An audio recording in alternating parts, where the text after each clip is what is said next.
Sir, நீங்க சொன்ன மாதிரியே தமிழ் பிரவீனை ஜெயிச்சிட்டா. இப்போ உங்களுக்கு தமிழை காம்படிஷன்ல கலந்துக்க வைக்கிறதுல எந்த அப்ஜெக்ஷனும் இல்லையே? இல்ல சார்.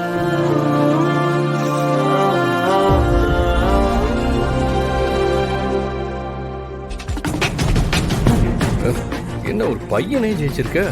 இந்த பாரு தமிழ், இது வெறும் ஆரம்பம் தான். இனிமே காம்படிஷனுக்காக நீ தினம் தினம் பிராக்டிஸ் பண்ணி ஆகணும். உன் கூடவே அப்பா நான் இருக்கேன். நீ ஜெயிச்சு பெரிய ஆளாகணும். ஓகே, அதை நான் பார்க்கணும். அதான் அப்பாவோட ஆசை. சரி, ஓகே, டைம் ஆயிடுச்சு. ஈவினிங் பேசலாம். இப்ப கிளாஸுக்கு போங்க. பாய். போ. பாய். சரி விடுங்க. நம்ம எல்லாரும் ஒண்ணுக்குள்ள ஒண்ணு. நீங்க சொல்றதை செய்யறதுக்கு தான் நான் இருக்கேன். நீங்க என்ன விஷயம்னு சொல்லுங்க. கேட்க மறந்துட்டேன். அந்த பாரதி எப்படி இருக்கா? இப்ப நாம அவளுக்கு தானே ஆப்பு வைக்க போறோம். கரெக்டா சொன்ன தோர. இப்போ பாரதி மேல ஒரு கொலைப்பழி விழுந்து அவ ஜெயிலுக்கு போகணும்.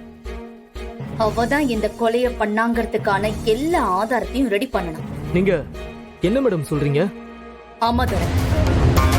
இதுக்கு மேலேயும் பாரதிய வெளியே விட்டு வச்சா நம்ம யாரும் நிம்மதியா இருக்க முடியாது. நாளாக வாட்டம் அதிகமாயிட்டே இருக்கு. இத பண்ணா மட்டும்தான் அவளை நிரந்தரமா ஜெயிலுக்குள்ள அனுப்பி அவ ஆட்டத்தை அடக்க முடியும். அவ ஜெயிலுக்கு போனாதான் ஆதிக்கும் மித்ராவுக்கும் கல்யாணம் நடக்கும். இந்த கல்யாணம் நடந்தாதான் நாம நினைச்சு எல்லாத்தையும் நடத்திக்க முடியும். நீங்க சொல்ற ஐடியாலாம் நல்லதா இருக்கு மேடம். ஆனா இது நாள் வரைக்கும் அவளை பழி வாங்கறதுக்காக நம்ம பண்ணதெல்லாம் சின்ன சின்ன விஷயம். ஆனா இப்போ ஒரு கொலை பண்ணி அந்த பழிய பாரதி மேல போடுறது ரொம்ப பெரிய மேட்டரா இருக்கு. அதனாலதான் யோசிக்கிறேன். அதெல்லாம் இருக்கட்டும், பாரதி மேல எப்படி கொலை பழிய போடுறது? சொல்லு பவானி. அதுக்காக தான் தோர உன்னை வர வச்சிருக்கோம். புரியலையே மேடம். சரி, புரியுற மாதிரியே சொல்றேன். உனக்கும் பாரதிக்கும் நிறைய தடவை நிறைய பிரச்சனை நடந்திருக்கு. அது எல்லாருக்குமே தெரியும். சொல்ல போனா இன்னைக்கு நீ ஜெயில இருக்கிறதுக்கு காரணமே அந்த பாரதி தான். இப்போ ஒருவேளை அந்த பாரதி உன்னை கொன்னுட்டான்னு சொல்லி அவ மேல பழிய போட்டா இந்த ஊர் உலகம் அதை அப்படியே நம்பிடும்.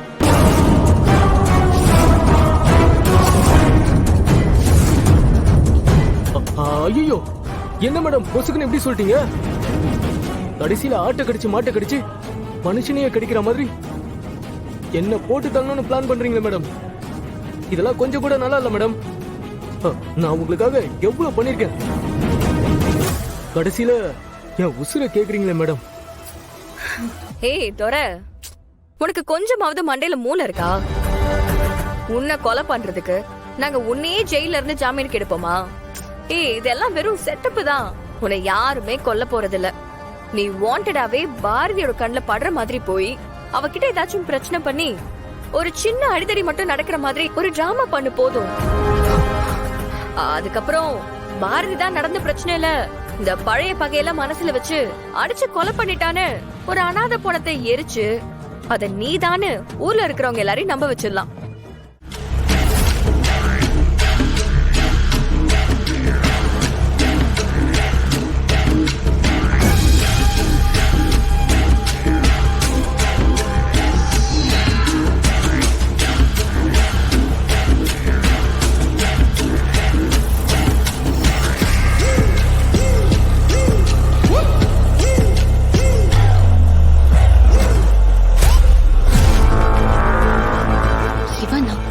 அண்ணா, ஆட்டோ கொஞ்சம் நிறுத்துங்க.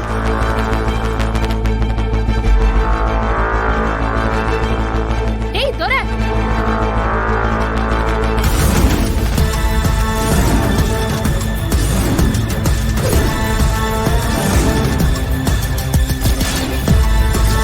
போச்சுடா. யாரு கண்ணுல படக்கூடாதுன்னு நினைச்சோமோ கடைசியில அவ கண்ணிலே பட்டு தொலைச்சாச்சு. இனி இவ சும்மா இருக்க மாட்டாளே. இவகிட்ட மாட்டாம தப்பிச்சு போயிடணும். நீ எப்படிடா ஜெயில இருந்து வெளியே வந்த? நீ எப்படிடா இங்க? ஏய் நில்லா தோர, தோர.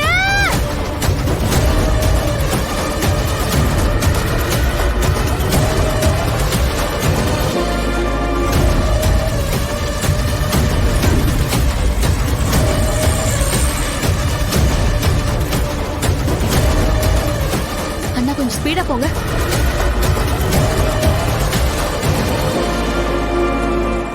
துரை நில்லு.